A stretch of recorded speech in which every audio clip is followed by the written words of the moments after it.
ગુજરાતમાં જે માત્ર કહેવાતી દારૂબંધી છે તેમને લઈને હવે અવારનવાર વિરોધ ઉઠી રહ્યો છે। ક્યાંક નેતાઓ હોય છે, સાંસદો હોય છે કે પછી કોઈ પણ ધારાસભ્ય હોય છે તે પણ હંમેશા આ મુદ્દો ઉઠાવતા આવ્યા છે। આજે ફરી એક વખત બનાસકાંઠાના દાંતા છે ત્યાંના અમીરગઢની અંદર દારૂનો મુદ્દો ઉઠ્યો છે અને કોંગ્રેસના ધારાસભ્ય કાંતિ ખરાડીએ આ મુદ્દો ઉઠાવ્યો છે। નમસ્કાર, નિર્ભય ન્યૂઝ સાથે હું છું રિદ્ધિ।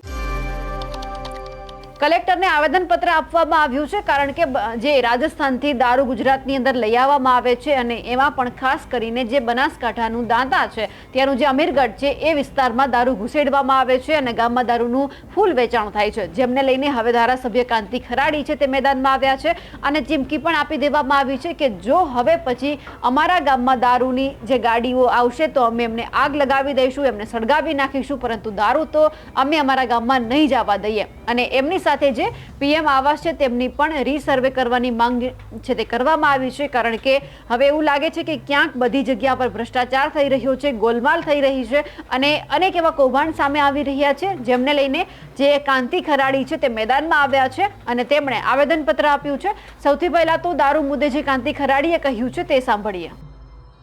આવેદનપત્ર પાઠવવા આવ્યા છો, ધારાસભ્ય સાથે લોકો પણ જોડાયા છે મોટી સંખ્યામાં। જિલ્લા કક્ષાએ કલેક્ટર ઓફિસ એટલે એક સંવિધાનનું એક મુખ્ય મથક કહેવાય। એના અનુસંધાને આજે જિલ્લાના ખાસ કરીને તો અમીરગઢ ને દોતા વિસ્તારમાંથી જે બોર્ડરનો જે વિસ્તાર આવે છે, બોર્ડરના વિસ્તારમાંથી રાજસ્થાનમાંથી અઢળક દારૂ ગુજરાતમાં ઘૂસી રહ્યો છે અને ગુજરાતમાં ઘૂસ્યા પછી દેશી અને અંગ્રેજી દારૂ ગામડાના લોકો પણ બહુ પીએ છે, ઘણી બાયો વિધવાઓ પણ થઈ ગઈ છે। કજીજના ગુજરાતની અંદર દારૂના મુદ્દા ઉપર આવેદનપત્ર ના આપવું જોઈએ એનું કારણ છે કે દારૂનો કજીજના ગુજરાતમાં એક દારૂબંધીઓ ત્યારે દારૂ હોય જ ના શકે તો છતાં ના છૂટકે આ દારૂ ઉપર આવેદનપત્ર આપવાનો આજે વારો આવ્યો છે।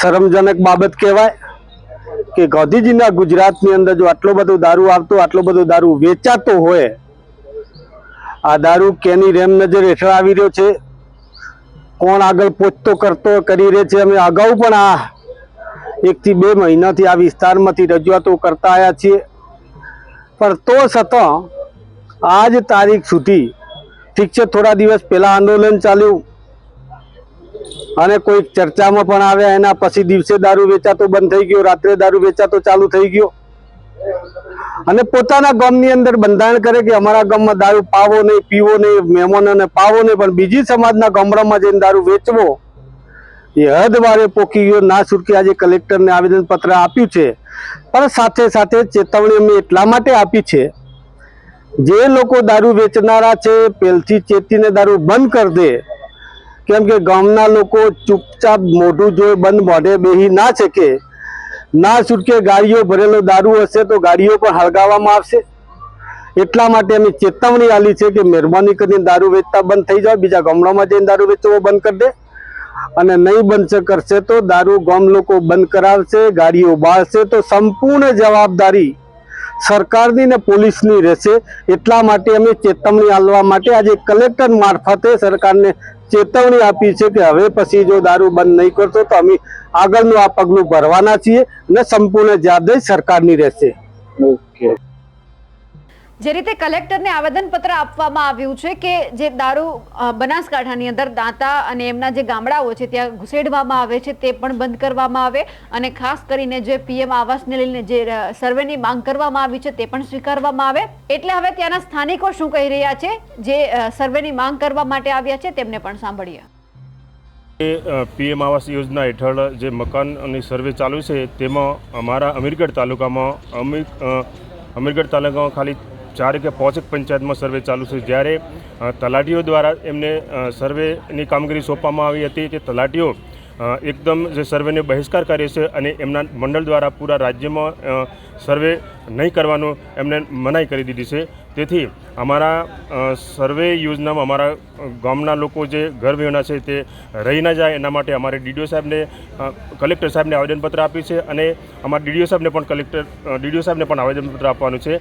એના કે એનું અનુસંધાને અમારા જે 2018માં સર્વે થયું હતું એના પછી હમણાં 2024માં અને 25માં સર્વે ચાલુ થયું, એના પછી વચ્ચે સર્વે ચાલુ જ નહીં થયું.